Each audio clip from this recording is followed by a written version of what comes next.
Louie Tee. Welcome to the 2018 NFL Draft Wrap-Up Series where your man Louie Tee aims to break down all 32 teams in the National Football League's 2018 NFL Draft using our baseball grading scale. Single, double, triple, home run. There are no strikeouts here in the Draft Wrap-Up Series. We cannot tell how these players are going to pan out. And I don't want to discount any of these young men before they get their chance in the National Football League. And so we'll get a score for each and every single player selected in said team's draft. We'll apply bonuses when necessary, divide by the number of picks, which will yield us an overall grade for that team's draft. We'll then move on to the next team in the series picked by you. That's right, you, the viewer, are in total control as this is the You Pick format. Simply be the first to leave a comment in the comment section of this and future videos in this series stating two things: the phrase next and the team you'd like to see next. Some examples would be Bolts, next, Chargers, next, L.A., Chargers.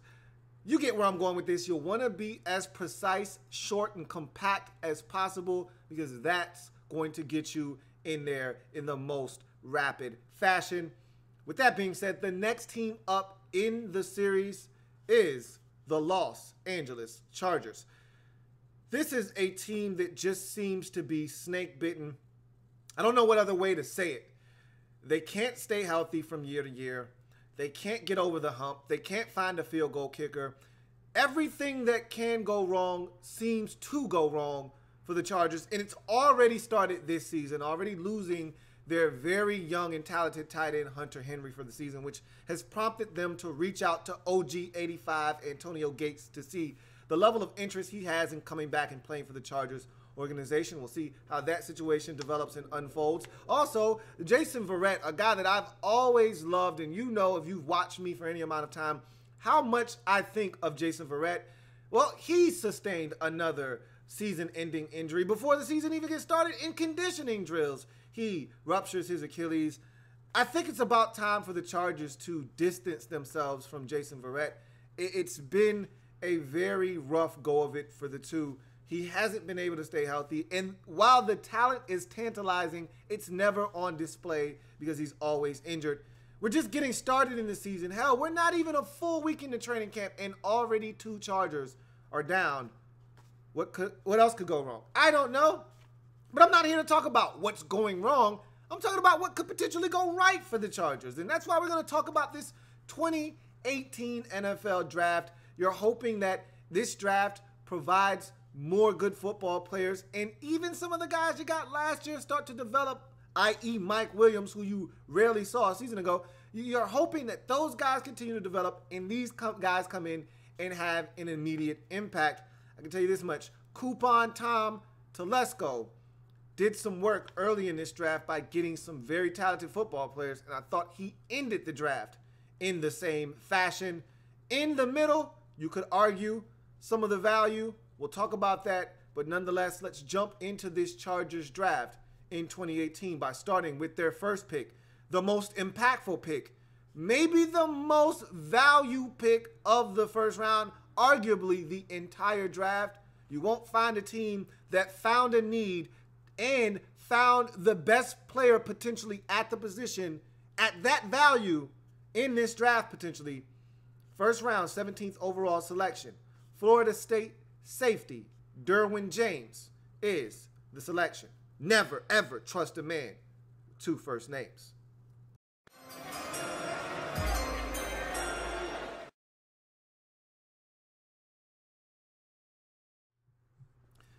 So obviously, I've already broken down Derwin James, so I'm not going to do that here on this draft wrap-up series. So if you're looking for a thorough breakdown of Derwin James and what he brings to the table and what I think of him, go check out the Louie Tee Network on YouTube. Hit the playlist section and find the Draft Prospects 101 series. There you'll find a thorough breakdown of Derwin James and all of the other prospects I was able to get to prior to the draft. That being said, I don't know if the Chargers could have gotten any more lucky on draft night, day number one, than this. We knew that good football players were going to fall. We talked about that all draft process long and how because of the quarterback position and the dire need for teams to find the franchise guy, and when you look up and see what the Eagles may have struck with Carson Wentz. Everyone's looking for their guy. And then you see what Jared Goff did with the Rams, and everyone's looking for their young, budding star at the quarterback position. And we know there are two types of teams in this league. The teams with a franchise quarterback and teams looking for a franchise quarterback. And so all of the teams looking for one in the top 15, you knew there were going to be at least 4 quarterbacks, possibly 5 going in the top 15. Who could have guessed that 4 would go in the top 10, pushing back all of these really good skill position players, and then a couple of guys that had no business going in the top 15, like tackles like Colton Miller and Mike McGlinchey sneaking into the mix, further pushing back even talented football players, even more so, allowed a team like the Chargers, who were on the outskirts of really getting an elite player, to land an elite player at probably what I like to term as no man's land in the draft. You find yourself getting an elite prospect in Derwin James, which just happens to fit one of the biggest needs on your football team. So it couldn't have got any better for the Chargers on draft night. I don't think there's one Chargers fan out there that could have guessed, could have imagined that a guy like Derwin James would fall into their lap on draft night, but that's exactly what happened. He's one of the most talented football players in this entire draft class, meets a need. I think the Chargers were so elated to get their hands on Derwin James at 17, as they should have been. He had no business being there, and yet the Chargers are the benefactors of him being there at 17. I think he's going to make a tremendous fit in this defense.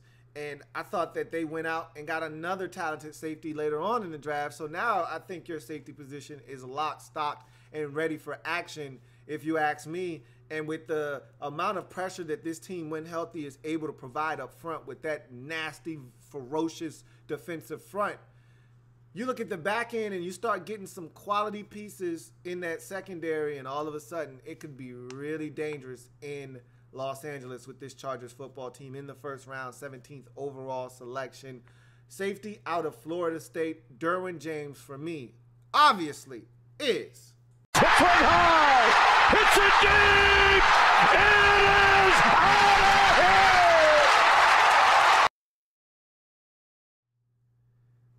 For those of you scoring at home, that was a home run to start this Chargers draft. We go to the second round, 48th overall pick. Linebacker out of USC, Uchenna Nwosu is the selection.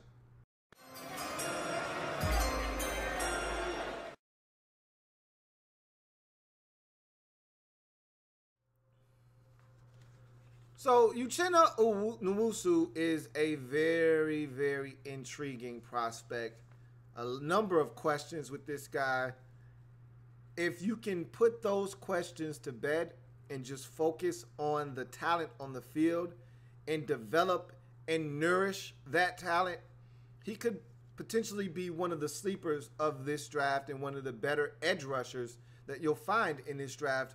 And he's a little bit of a hybrid, can do a number of different things, can drop into coverage, can rush the quarterback, plays the run extremely well, impacts the game from a number of different ways. However, there are questions as to love of the game.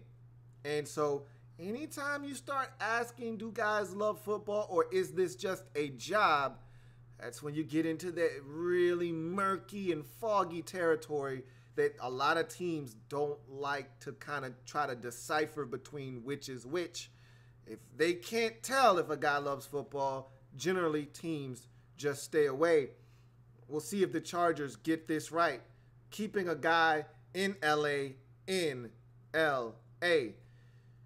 6'2", 251 stands Uchenna Nwosu.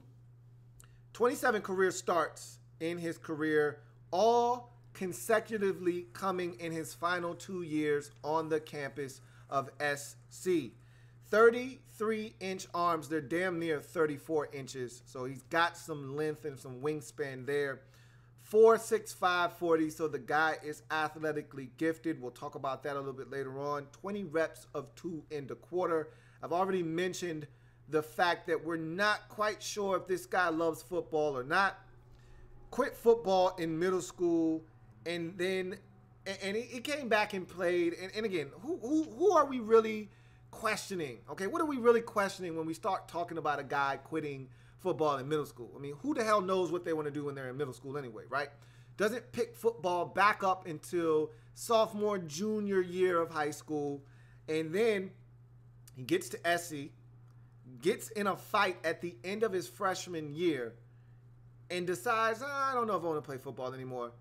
Sits out for a little while, and then decides to come back right before the season starts. So here's a guy that didn't come back for spring practice that year, didn't come back until the summer practices began. So here's a guy with some issues in terms of, does he love football? I don't know. I can't answer that. I can only tell you what I saw on the football field.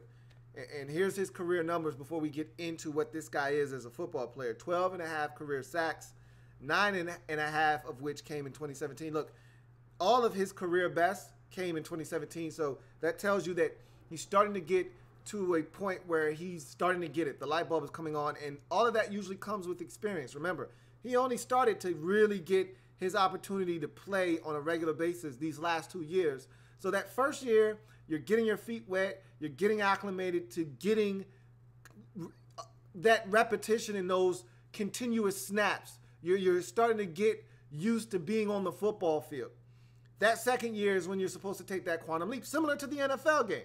You see guys in that rookie season kind of like a deer in headlights, kind of trying to feel their way into things and kind of feel around and see what's what.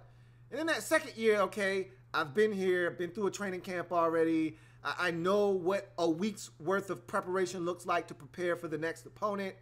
Things shouldn't be as tough for a guy once he's been in those situations once before. And so you expect that quantum leap. That's why you always hear people talk about that second year, you're looking for that exponential growth in a player's production. And that's what happened for Uchenna Nwosu at USC, is that second year starting, which was 2017, his final year on campus, he really started to hit his stride. 12 and a half sacks in his career, but 9 and a half came in 2017. 20 and a half tackles for loss, 11 and a half of them came in 2017.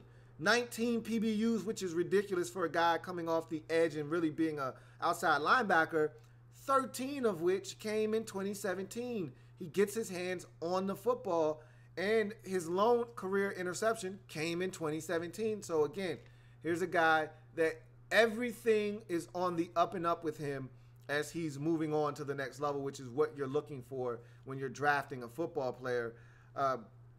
As we get into his measurables, he's a long, fluid, athletic defender is what I put in my notes.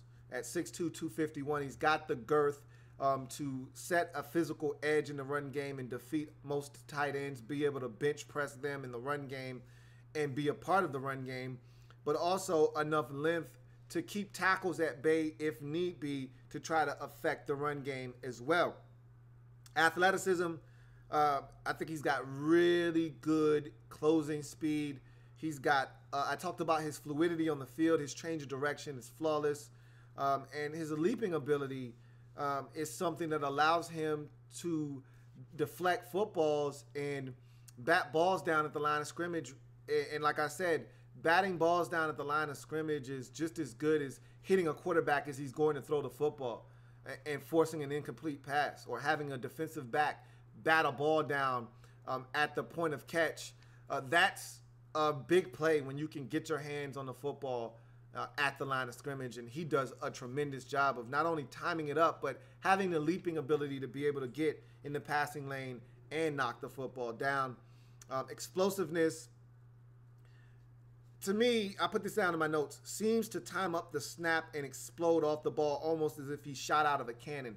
His ability to time up the snap is ridiculous, and I saw him beat some tackles just off of the strength of him timing up the snap in conjunction with him just being a very explosive rusher off the edge. Not necessarily a guy with a move Rolodex per se, but a guy that just is going to create havoc because of the simple fact that he is so explosive off the edge that tackles have to brace themselves for that, and a lot of times overset to combat that amount of speed, and that gives up the inside. And if he can ever learn how to take full advantage of that, you could have a dangerous pass rusher here on your hands. You look at him versus Texas. I thought that, to me, was his best game. Watching him against Texas, he was a man amongst boys in that game.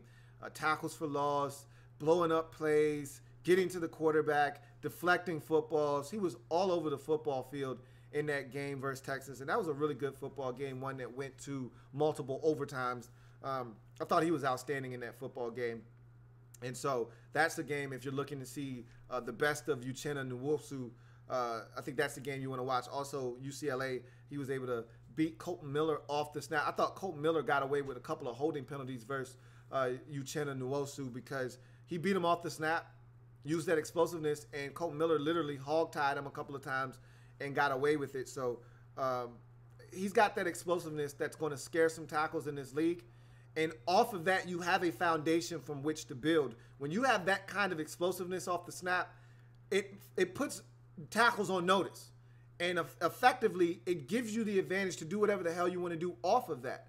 When you have a dominant fastball, you get people looking for fastball. Now your off-speed pitches become that much more effective. Same thing with the pass rusher. When you have that dominant of an explosive get-off, it forces tackles to open up earlier to combat that, which then gives you opportunities for spin, hard inside, moves to the inside because they have to open up their hips, and sometimes they are then parallel to the line of scrimmage.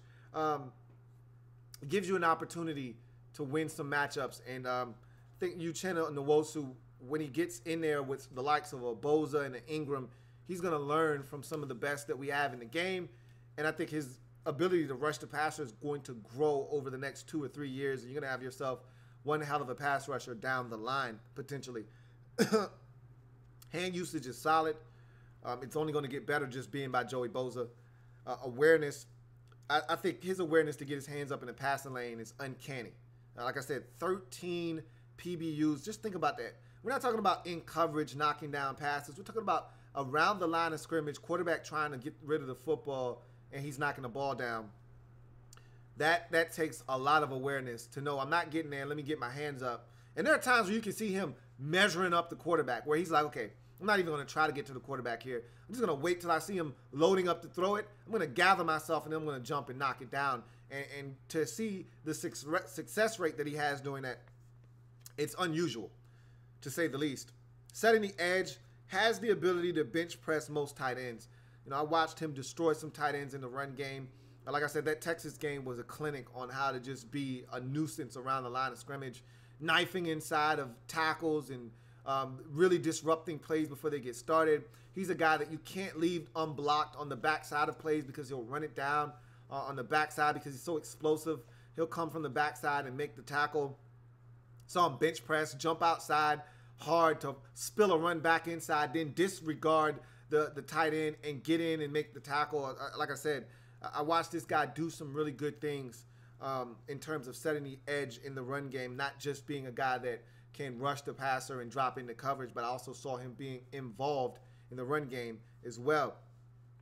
Redirect, talked about his fluidity and his ability to change direction already. Ability versus the run, and I talked about this briefly. I'll just reiterate. Can knife into the backfield with extreme quickness. I put down in my notes versus Texas. He's a guy that was just dominant in that game. And then I also put in my notes, great on the backside pursuit. So, again, he's a guy that you must block in those situations. And, you know, a lot of teams don't block that backside defender because they don't think he can impact the play. Well, Uchenna Nwosu is one of those guys that will impact the play backside. If there's not an immediate hole for that back to hit front side, that backside pursuit will get there, and Uchenna Nwosu is one of those guys that will get there. Pass rushing ability, explosive off the edge, as I mentioned before, solid secondary spin. So what I mean by that is that spin move isn't the go-to move. It isn't the move that he's looking to use when the play starts. In his mind, he's not saying, I'm going to use my spin move here, like a Dwight Freeney. What that secondary spin move is I go with the speed rush up the field. If that doesn't work initially, then I spin back to the inside.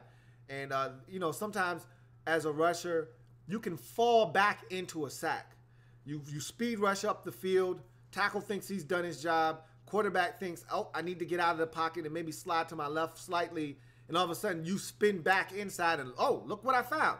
You fall into a sack. He's one of those guys that will do that from time to time and fall into some pressure and potentially into a sack. So he does have a secondary spin move, but I'd like to see that spin move be a primary move. Be a move that you're looking to execute right off the snap. Couple of hard steps outside, force that tackle to open up. Boom, spin move, not all the way up the field.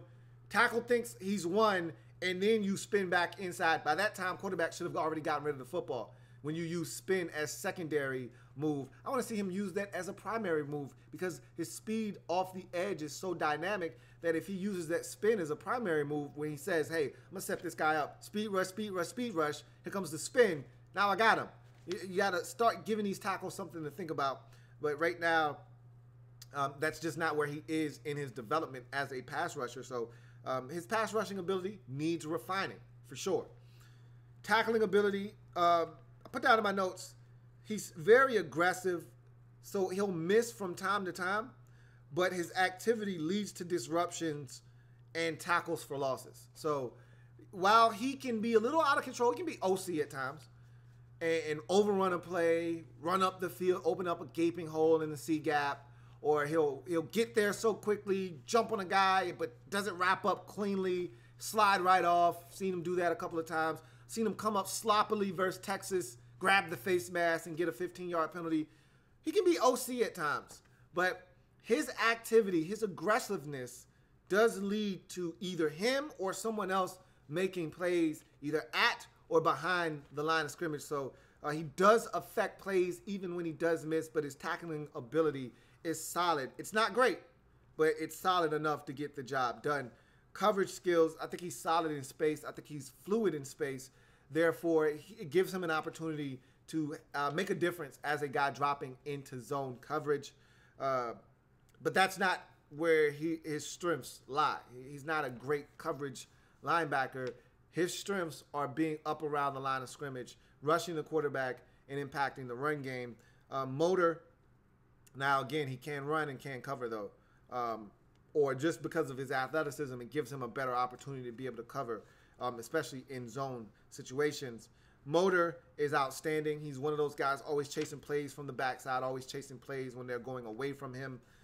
Impact on the game, I think he's a guy that has solid impact on the game, whether you're talking batted balls, tackle for losses, just getting in and disrupting a play before it really gets started, pressure on the quarterback. All of these things, I think, are ways that he impacts the football game. And so you like all of those things when you're talking Uchenna Nwosu. You look at his lone con, and right now I just think it's PRP. And that's simply just not having a pass rush plan. And at this point, there's not much of one. He doesn't really know what he's doing as a pass rusher. I'm just going to try to win up the field with just pure speed. Maybe try a bull rush every now and again. But really, he's trying to win with just straight speed off the edge, maybe a little rip, if the guy's able to get his hands on me. But he's got to be able to develop because he's too explosive to not have other moves off of that speed rush. So, again, that's going to be the Chargers' job to instill in him the ability to be able to beat guys with more than just one move off the edge. I like Uchenna Nwosu. I've watched a number of tackles, and he was one of the guys that kept showing up on tape as a guy that was giving a lot of these tackles trouble throughout the draft. Whether you're talking Colton Miller or Mike McGlinchey, he's went up against a lot of these top tackles that went off the board early in this draft, and he gave a lot of them fits. But I will tell you this, at this point in the draft, I liked Lorenzo Carter better, who ultimately was drafted a few picks later by the New York Giants. As a matter of fact, I think Lorenzo Carter might have even went in the third round. And I like him a little bit better, but he has similar questions to Uchenna Nwosu in terms of, does this guy love the game of football? But this guy's good, and I don't want you to get it twisted. We're going to see what Uchenna Nwosu brings to the table because, like I said, I think he's got a chance to be a dominant edge rusher.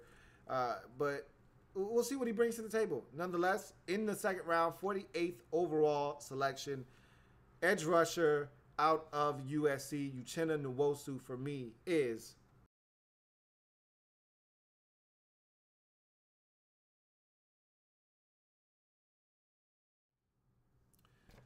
Third round, 84th overall selection. And for those of you scoring at home, that pick was a triple.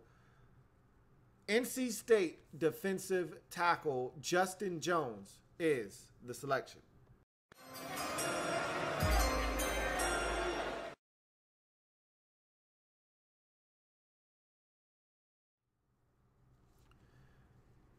(6'3", 309 stands Justin Jones. I'm going to be right up front with you. I don't love this selection.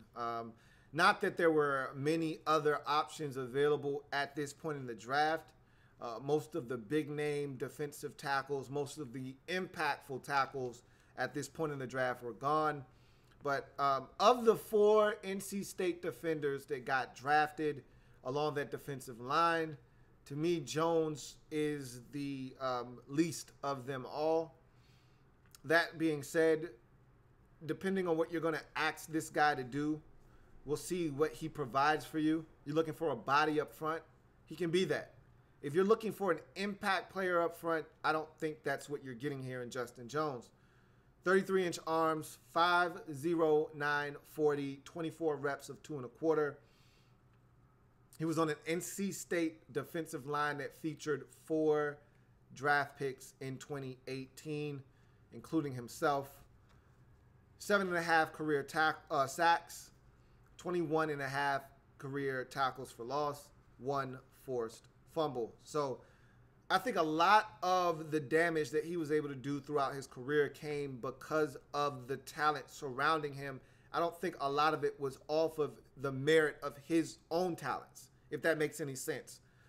Those 21.5 tackles for loss, I'd say probably about 7 or 8 of them might have come off the strength of him just being athletically gifted, winning off the snap, and knifing into the backfield and making a play. And I'd say probably the bulk majority of them, the other 13.5 or 14 of them, came off of Bradley Chubb creating havoc and him being able to clean up the mess that Bradley Chubb created. Kentavious Street doing the same thing on the other side of the football field. Or hell, even his running mate at defensive tackle making some noise in B.J. Hill and creating some avenues for him to be able to clean up some of the messes that other guys were creating. Nonetheless, I can tell you this. I don't really have a lot to say. I watched him in several games, and I walked away kind of saying, I'm not moved at all, to the point where I had to go watch his highlights because I needed to see what this guy was actually capable of, because I didn't see it in just watching him in games. I didn't see it. And I'll take it a step further. You go back and watch him in 2015, he's probably in better shape then and a more disruptive player then than he is now. And the numbers don't actually bear that out. But he wasn't playing with as much talent then as he is now either, because the guys that he was playing with then are the same guys he was playing with now, but they're more developed, more dominant now than they were then. And so he had to play better to make an impact. So I'll tell you this. I thought Justin Jones was better as a 295-pound defensive tackle than he is at 310 pounds, essentially, because he looked about 295, 298, somewhere in there. And when he was a sophomore, these last couple of years, he's put on more weight, and it's probably to be a little bit more stout at the point of attack. But he's not, to me, he's not as disruptive. So I'm just telling you, he's a solid athlete. That 5'09" at 310 tells you he's a solid athlete. He can move. He's got a little bit of awareness, but he can be physical at the point of attack. I watched him bull rush the snot out of a guard early in the Florida State game. Just destroyed him. And I'm like, where's that at more often? I need to see that more. You just don't with him. You don't see it enough. There is no pass rushing ability. You're not getting a guy that's going to get to the quarterback. I don't think that's what the Chargers are looking for anyway. They have guys that can get to the quarterback.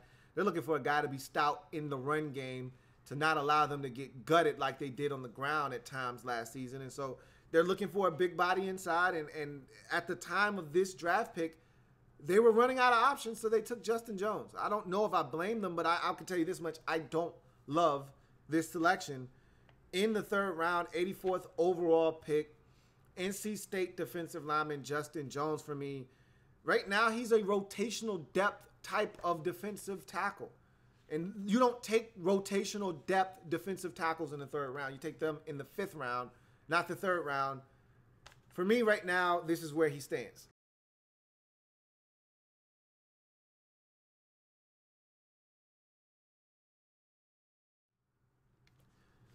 For those of you scoring at home, that was a double for Justin Jones. As we move on to the next pick in this Chargers draft, 4th round, 119th overall selection, safety out of West Virginia, Kazeer White is the pick.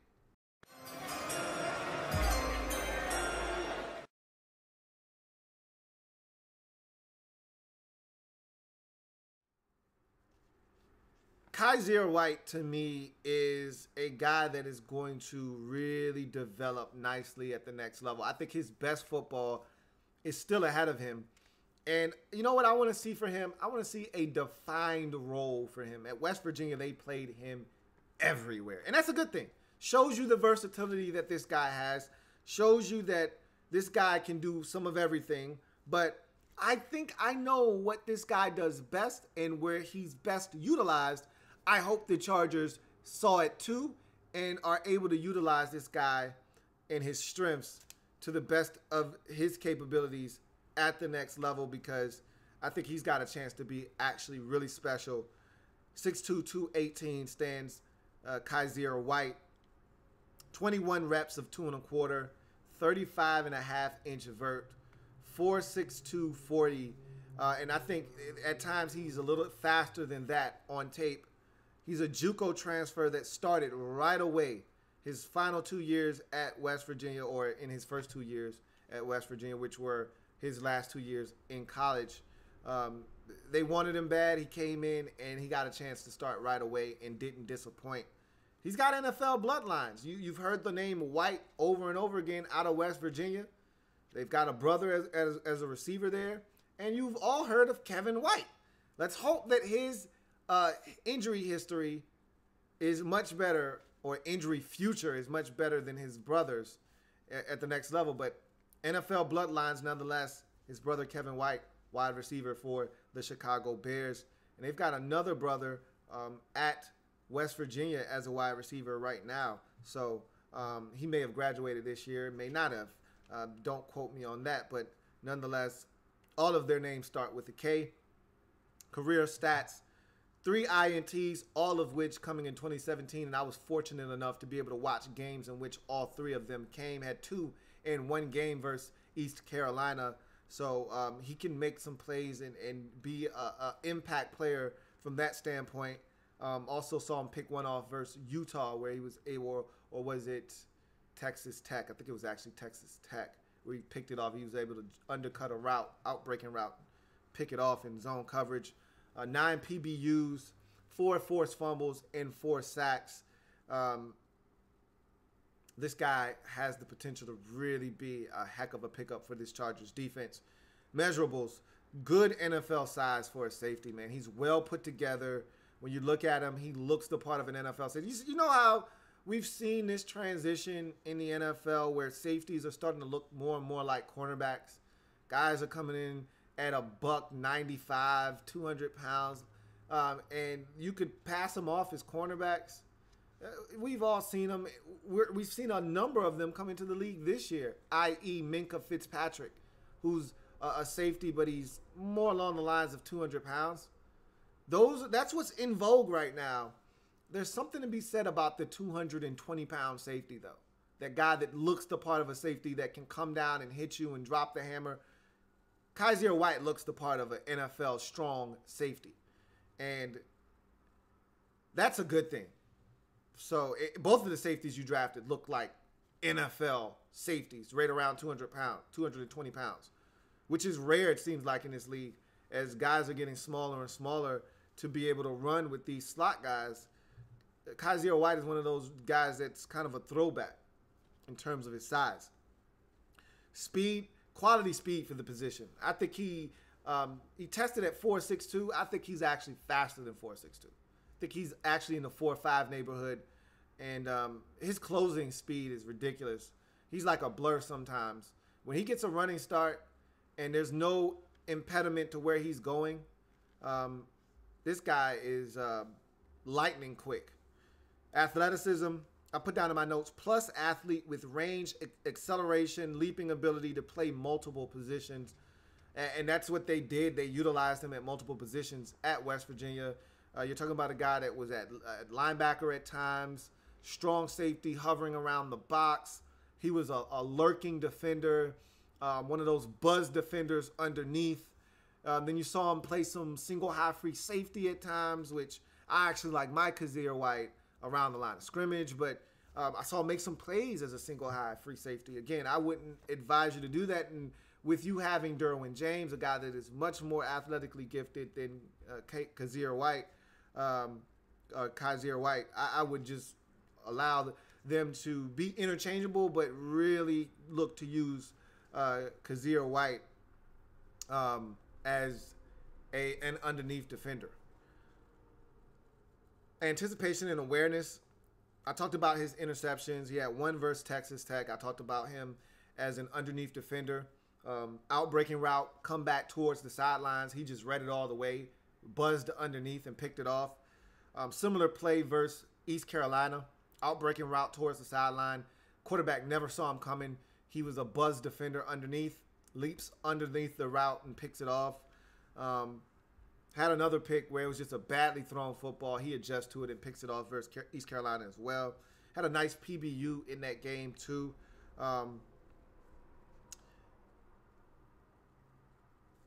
looked at his tackle for loss. He had a couple of nice tackle for losses versus West Virginia Tech in that first game of the season. That was a really good football game too. And early in that game, cleaned up some guys out in space behind the line of scrimmage where you could just see the anticipation. He saw what was happening, diagnosed it, and he's a guy that frustrates me at times, and we'll talk about that a little bit later on. But when he sees it, diagnoses it, and decides to shoot his gun, man, is he fun to watch. Man, is he fun to watch. Ball skills, talked about him picking off some passes and having the ability to go up and get the football. Tackling and willingness to tackle. So he's very willing to tackle. He will drop and lower the boom on you. He does wrap up, so he's not one of those guys that's always looking for the kill shot. However, here's my biggest pet peeve with Kazeer White. He plays behind blocks at times. Sometimes he's the true definition of passive-aggressive. He's passive and aggressive all at the same time. And it kills me because I'll watch this guy come up like he did against Virginia Tech and knock the snot out of somebody out in the flats, out in space. And you're just like, man, that's the shit I'm talking about, dude. I need to see that. And then there are times where there's a blocker and he's kind of just waiting for the blocker to come and block him so he can play behind the block and then, just kind of muck stuff up. And I'm like, no, go be a beast. Go make a play. Don't sit here and allow a guy to get 5 yards because you don't want it to turn into 25 yards. Go shoot your gun and turn this into a no gain or a gain of 1. Don't allow this to be 7 yards because you wanted to play behind a blocker and make sure that this thing didn't get out of control. There's a time and a place for that. When you're one of the last lines of defense and if you don't play this correctly, a guy can go. Yeah, you play behind a block, you slow play it, you force it one way or the other to your help until the help arrives, and then, that's the way you do that sometimes. But when you're up around the line of scrimmage, there's a ton of guys behind you. Go be a baller. Go make a play. Don't stand there dancing around waiting for somebody to block you so that you can play behind a block and force it one way or the other. That makes me sick and vomit. It makes me vomit in my mouth sometimes watching that. I just want to see him be more aggressive. Man coverage, he's solid in man, but that's not his strong suit. I watched him get beat in man coverage a couple of times, cross his face, a little slow in transition. That's just not. And again, that's why I said I like him around the line of scrimmage, aggressive as a blitzer. I like him in zone coverage. Speaking of which, much better in zone, especially as an underneath buzz defender. You saw him pick off some passes, whether it was against East Carolina, which I thought was his best interception as a underneath defender, or against Texas Tech as an underneath defender. I just like him in zone coverage underneath in typical, true, strong safety fashion. I just want him around the line of scrimmage in zone coverage and being aggressive around the line of scrimmage. Blitzing capabilities, another reason I want him around the line of scrimmage. He is an excellent blitzer. They used him in 2016. They blitzed the draws out of this guy. I mean, they literally blitzed him every chance they got. In 2017, not so much. They saw that he had other talents, but they still blitzed him. Don't get it twisted. They still blitzed him, but not as much as they did in 2016. It's like they were still trying to figure out how to use this guy and all the talents that he possessed in 2016. So they just said, until we kind of figure out what's the best usage for you, we're just going to blitz you every chance we get. And so he's a guy that can and will get to the quarterback as a blitzer.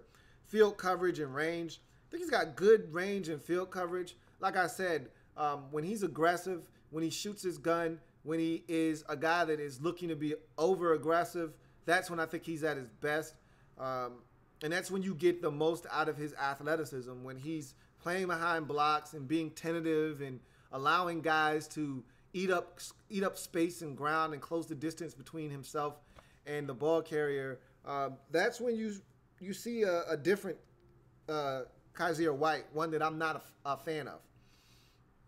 Versatility, I talked about this already, so I don't want to harp on this too much more, but he was used everywhere at West Virginia. Linebacker, blitzer, slot, single high, buzz defender underneath. So there's a lot that you can do with this guy at the next level. And he was pretty durable throughout his career at West Virginia. Didn't miss too many games, let alone snaps. So I really like Kazeer White and what he brings to the table. And the fact that you get two young safeties at the same time and at a position of need, I think this is a really good get for the Chargers. In the 4th round, 119th overall selection, safety out of West Virginia, Kazeer White, for me, is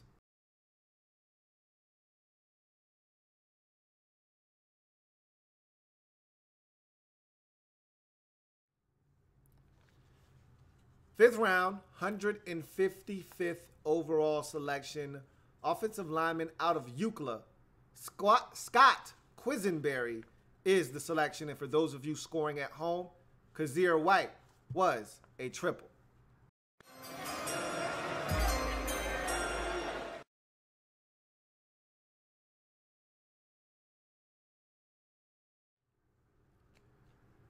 So I'm going to make this one short and sweet with Scott Quisenberry. Protected Josh Rosen while at UCLA. 6'4", 310, 32-inch arms, 5'0", 940, 25 reps of 2 1/4. NFL bloodlines. His brother, David Quisenberry, already is in the league with the Houston Texans. Amazing story there. His brother had a battle with leukemia and was able to defeat it.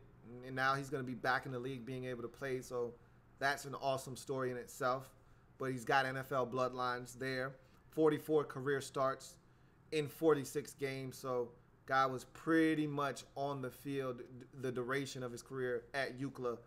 32 of his starts came at center, the other 12 at the left guard position. So he does offer you pretty much the ability to play all 3 interior offensive line positions. And if you're going to make the team as a 5th round selection, as a guy that can provide depth, you better be able to play multiple positions on the offensive line.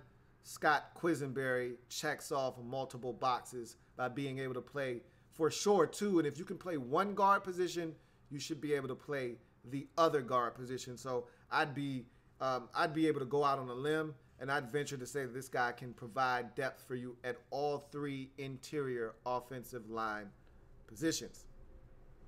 Not going to keep you long here with Scott Quisenberry, but I thought his tape was really solid, okay? When I watched him, there's not one glaring weakness. with Scott Quisenberry, but there aren't any over aggressive traits either. There aren't any traits that you look at that are uber, that are outstanding, that are things that pop out at you when you watch him. He's not a guy with a nasty streak. He doesn't finish blocks all that well. His movement is solid, but it's not going to scream, oh my God, got to get this guy out in space as a puller. He does make contact when he does pull, so that is good. He's not one of those guys that's a aimless wanderer where he just runs out in space to nowhere, to no one. But he doesn't finish his blocks.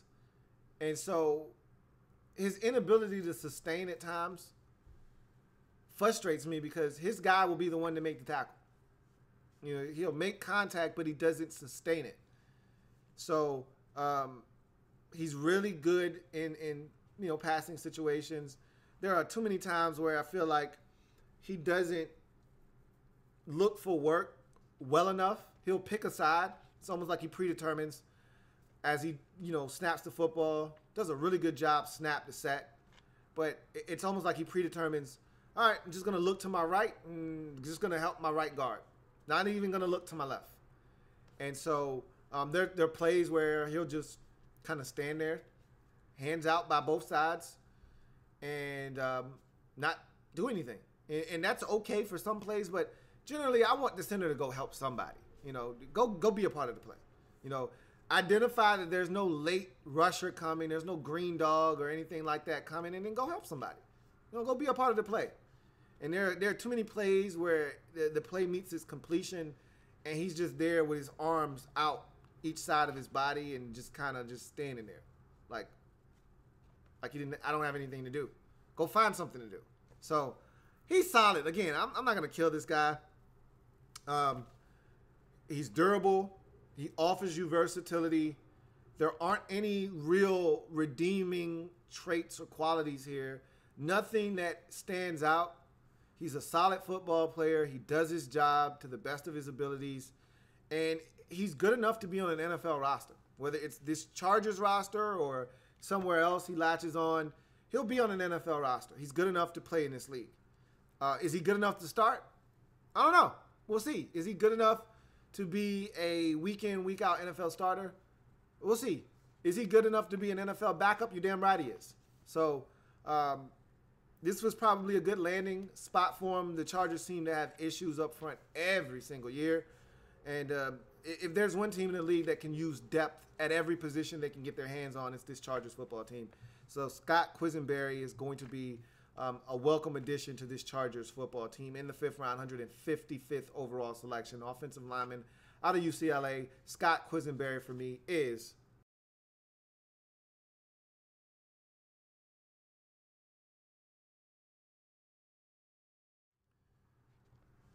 for those of you scoring at home, Scott Quisenberry was a double. 6th round, 191st overall selection, wide receiver out of Texas Tech. Dylan Cantrell is the selection.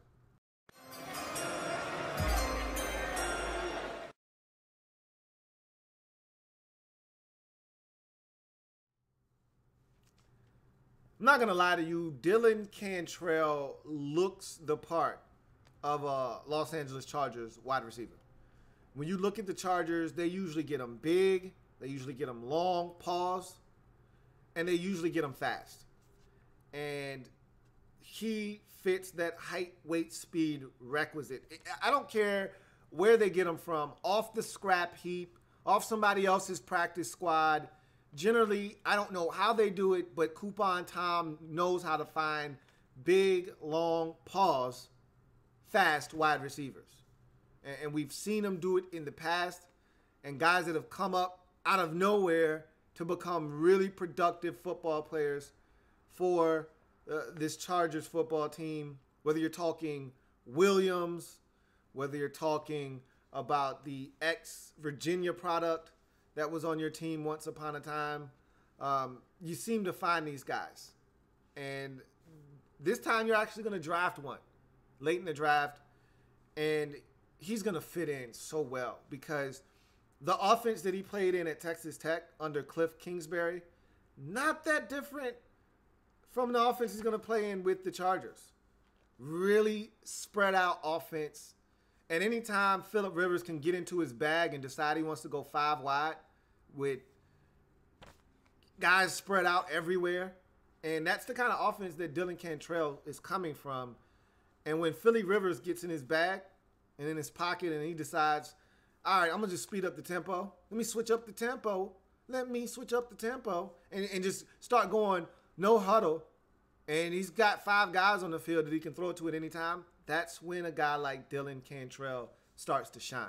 So 6'3", 226 out of Texas Tech. 41-inch vert, 11.3 broad, 4.47 40. He lit it up at his pro day, and that's what got him drafted. His numbers at the combine, they were all right. But he went back to Texas Tech, back to Lubbock, and lit it up. And that's what got him drafted here in the 6th round by the Chargers. 18 reps of 2 1/4. Redshirted 2015 with a back injury that cost him the entire season, and then missed 2 games as well in 2016 due to injury. Career numbers, 157 catches for 1,867 yards and 18 touchdowns.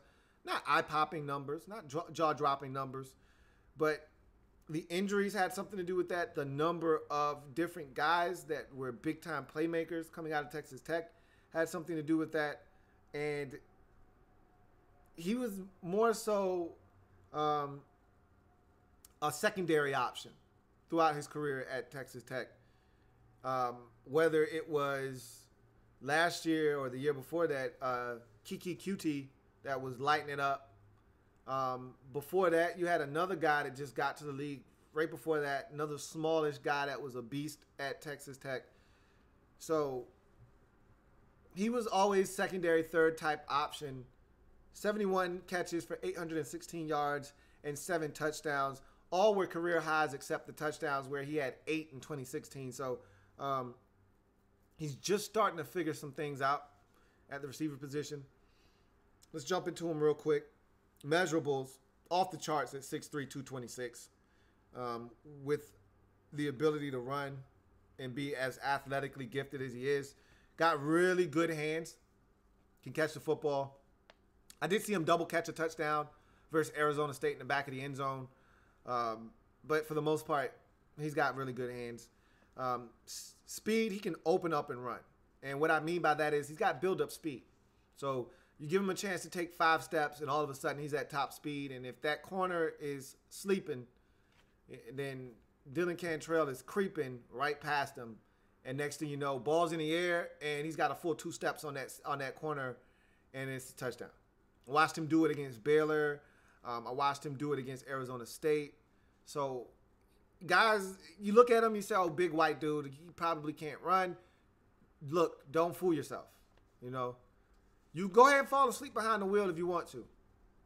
And next thing you know, Dylan Cantrell is 25 yards down the field, and he's got a step and a half on you.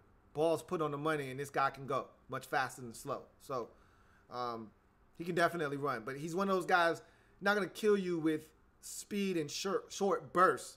It's when he's able to open up and actually take those big strides and get down the field is when you really start to see that speed on display. Quickness and suddenness, solid suddenness for his size. But again, he's not going to wow you with his ability to create separation with quickness. We'll talk about his route running ability when we get there. Acceleration, as I mentioned before, once he's at top speed, he can go. So once he's able to open up, get down the field, he can go. Route running ability. So I put down in my notes, size and speed allow for maximum route running ability, and also the offense that he was in under Cliff Kingsbury also allowed for him to maximize his route running ability. And what I mean by that is, let's take this in bits and pieces. So the size and the speed, when you're a bigger receiver, you don't have to run the greatest routes to create separation. Your size allows you to create separation on its own. But I'll take it a step further. His speed allows him to create separation because guys, they find out quickly. You know, you may not know going in how fast Dylan Cantrell is, but you'll find out eventually because he'll step on your toes and he'll threaten you one time and it may not go and the quarterback may not see him or he may overthrow him or he may catch it. Who knows? But you'll find out that this guy can run at some point, and so now you start to give him a little bit of space, and then that creates the easy underneath completions on the comebacks and the hitches and things of that nature, the speed cuts. Those start to create easy completions underneath, and you'll see that if you watch him on tape. Get some easy completions and zones looks and some man situations where guys kind of are pressing and bailing because they know this guy can run. They open up quickly, and next thing you know, he's coming back from 10 to 8, and he's got an easy completion underneath. In the offense that he was in, it was so spread out. It was so wide open. It allowed for this guy to catch some balls underneath, to catch some bubble screens, to be an active part of the offense. And so it allowed him to sneak under and run a little bit of a slant, or, you know, teams would be so worried about other players and you're in 5 wide. And so it's so spread out, you know, corners' eyes may not be where they need to be. Next thing you know, Dylan Cantrell's running right by him. Go ball up the sideline, quarterback gets it to him, touchdown. So the offense helped him, and his size and speed also helps as a route runner. Physicality, one thing I noticed with him at the stem of routes, especially in the end zone, if it's tight coverage, he's going to push off. He got away with that a lot in college. It wouldn't shock me if he gets flagged at the next level because those push-offs that I saw, they weren't subtle. There was no subtleness to those push-offs whatsoever. And the official was right there. I really don't know what the hell he was looking at because those were clear as day push-offs. And so I think that's something he's got to be a little bit more mindful of and cognizant of is, and look, it's nothing wrong with a push-off. If you can get away with it, more power to you. But just be a little bit more careful and a little bit more subtle in the way you do it. Don't just two-hand chuck a guy and then go get the football. We know you're big, and you're going to be able to create separation with your size. Use the shoulder, lean on a guy, use the elbow, little push-off, but don't use the two-hand chuck. That's going to get you in trouble. He got away with it at Texas Tech. I don't foresee him getting away with it at the next level. If he's as egregious with it as he was in college and as sloppy with it, he's going to get flagged for it. But nonetheless, run after the catch. Not going to do much in the way of making people miss, but he's one of those guys, you get him to the football out in space, he can be a problem. He can become really dangerous because of his ability to run. So that's why they tried to get it to him in those bubble screen situations and tunnel screen situations at Texas Tech because they were hoping to get him to hit an alley and go much faster than slow. So not going to make anybody miss, but if given space, he can turn on the burners. Much like a Tyrell Williams. You've seen him catch a slant and just go. Dylan Cantrell can do the same thing. Leaping ability, high pointing the football. We'll talk about that a little bit later on. That's one of his cons. Catch radius, ball tracking, and blocking all are really solid. Put down for ball tracking. Can track the football well. Versus Baylor, he had a nice deep ball he went and got over the shoulder. Ended up scoring a touchdown on. Versus Kansas, he ran a deep over route, and the football was laid out, and he had to stretch and dive for it, fingertip catch it. Then later on in another game that I was watching him in, I believe it was against Eastern Washington, had a chance to make a fingertip catch on a go ball, and he couldn't pull it in. So there are just certain situations where I just like to see him make some of those tough catches. He's a little inconsistent with that, but he blocks, and so he's able to help in that department as well. Dependability and clutchness, I more so looked at it from a standpoint of just being on the field. You got to be available, and the Chargers are one of those teams that have struggled with injuries, and he's had some injuries in his career, so you're hoping that that's something that he'll be able to avoid at the next level. Versatility is solid because he actually played in the slot at Texas Tech, despite his size. He was actually in the slot. He was out wide. They moved him around. Everybody got a chance to play some everywhere at Texas Tech. So that's going to benefit him playing in Los Angeles with the Chargers, because you never know where they're going to have him line up with this Chargers offense. Sideline awareness, he's a guy that knows how to get his feet down in bounds. And his production wasn't eye-popping, as I mentioned at the top of this breakdown, but he's trending in the right direction. And if he's healthy with his athleticism and his raw size and ability, he's a guy that Phillip Rivers is definitely going to try to take advantage of in the passing game. And so that just takes us back to our lone con, and that's his leaping ability to high point the football. With his kind of vert, his size, everything that he brings to the table from a measurable standpoint and athleticism, you'd love to see this guy go up and get the football. You got a 41-inch vert. You got your 6'3", 11'3" broad. You want to see this guy jump out of the gym and go up and get it. But it seems like he mistimes his jump. He's falling down all over the place. Guys are getting in there and forcing him to drop the football. He just seems uncomfortable in jump ball 50-50 situations. That's really disappointing for a guy with his size, and his ability. You'd like to see him be able to go up, climb the ladder, put his nutsack on the guy's helmet, and go get the football. And I just didn't see that on tape. I saw a guy that was uncomfortable in those situations, falling down all over himself, allowing guys to scratch and claw the ball out of there. I just didn't see a guy that was comfortable in those situations. And, Phillip Rivers is a guy that will give you opportunities in those types of situations. I'd like to see Dylan Cantrell get better at that. I think that's the one part of his game that he's just really severely lacking at right now. But nonetheless, he's going to make this team, and he's going to be a welcome acquisition in addition to this Chargers passing game in the 6th round. 191st overall selection, wide receiver out of Texas Tech. Dylan Cantrell, for me, is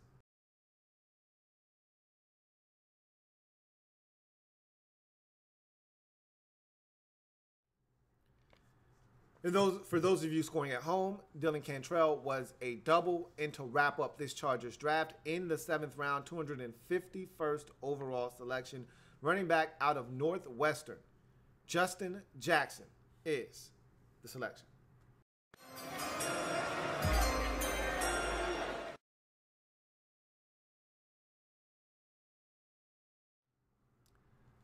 So I might be alone in this, but I think I like Justin Jackson more than most. Obviously, not a lot of teams loved Justin Jackson. That's why he's sitting here with literally few picks to go in the draft in the 7th round.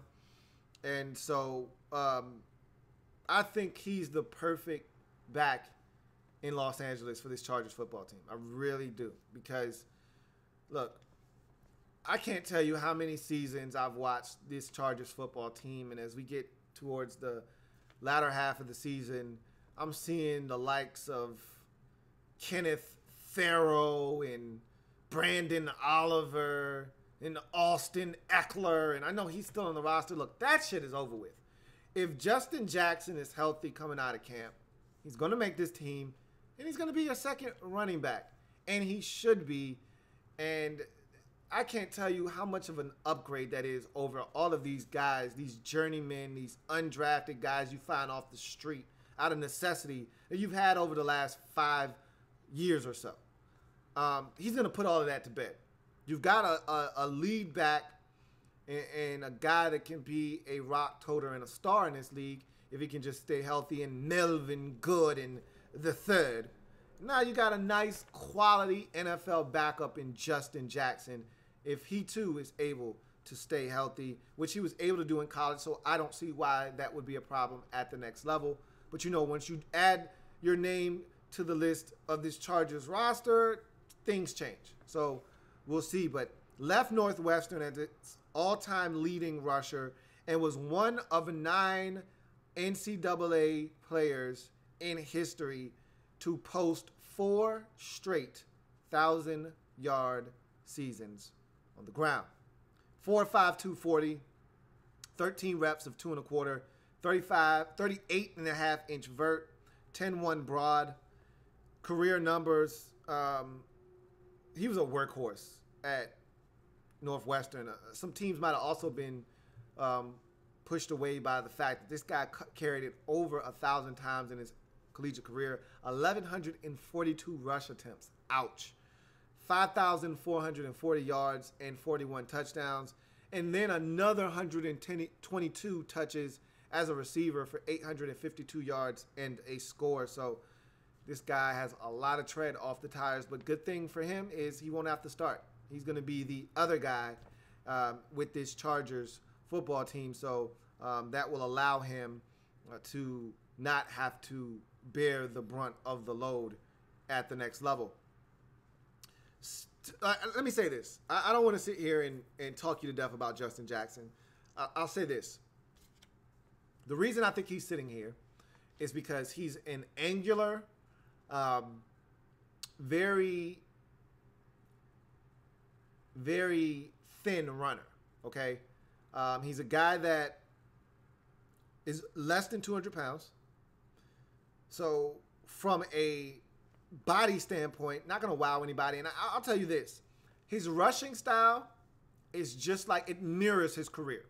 It mirrors his career to a T. It's not flashy, but it's consistent, and you know what you're going to get. And his running style is the same exact way. I think he's a very monotone runner. When I say that, I mean there's no gears. There's no, oh, he's going to take it to the next gear. He's going to accelerate. No, the speed he starts out at is the speed he finishes at. There's just one gear, and it sounds like this.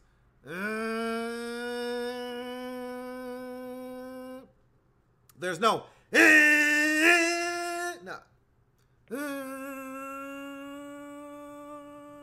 His same, it just sounds the same. It looks the same. I watched him with a big run versus Illinois, and I was waiting for him to turn it up, and there was no turn it up.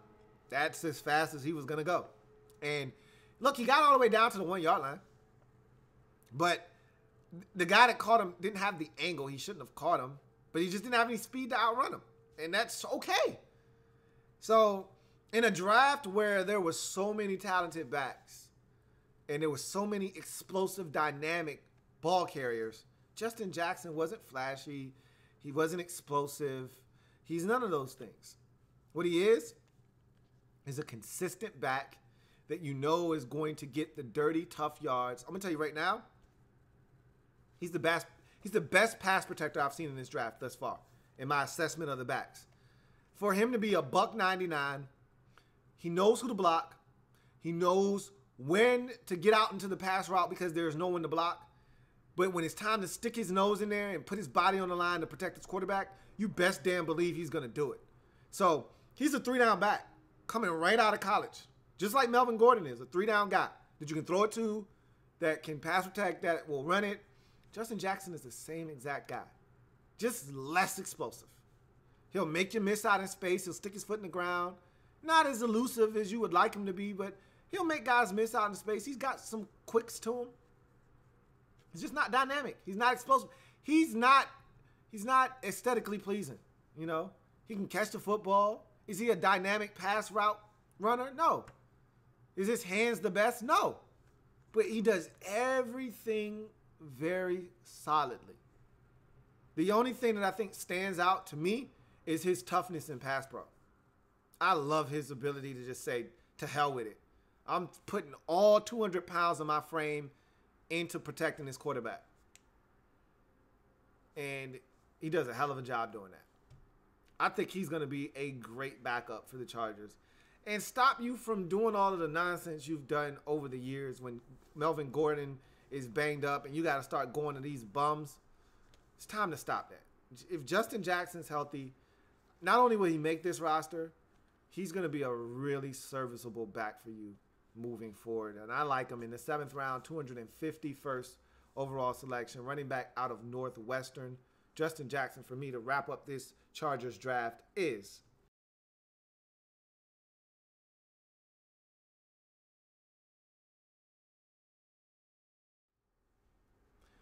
so that's the Chargers draft. It's a solid draft. It's not one of my favorite Chargers drafts. I'm not going to lie. I do love what they were able to do early in the draft, getting Derwin James. Never, ever trust a man with 2 first names. And then I think Uchenna Nwosu is going to be a really intriguing prospect. Either he's going to be really good or he's going to be extremely quiet. I don't know if there's going to be any in between with this guy, but nonetheless, I like how you finished up the draft with two guys that I think are going to make perfect Chargers in Dylan Cantrell and Justin Jackson. And then I think Kazeer White is another outstanding selection.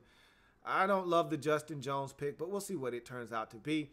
Nonetheless, if you're looking for grades for each and every single one of these players, go to the website LouieTeeNetwork.net for grades for each and every single one of these prospects that I was able to break down. Also, check out the website and all of the different things that is up there on the website, LouieTeeNetwork.net. Also, check out the podcast, Louie Tee Network Podcast, if you haven't already done so. Subscribe to the channel on YouTube, Louie Tee Network, and also make sure that you continue to support the movement. That being said, this is what this Chargers draft looked like when all the scores were tallied up and it was all said and done. And for those of you scoring at home, Justin Jackson was a double to wrap up the Chargers draft.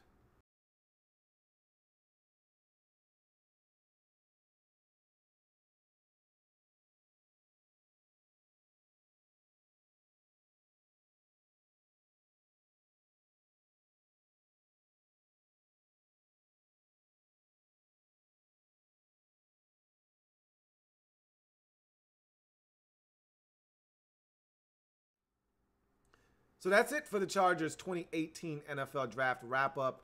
It was a quality draft. I think they've got some really good players in this draft. Some ones that I'm not that enthused about, but for the most part, the pros way outweigh the cons of this draft.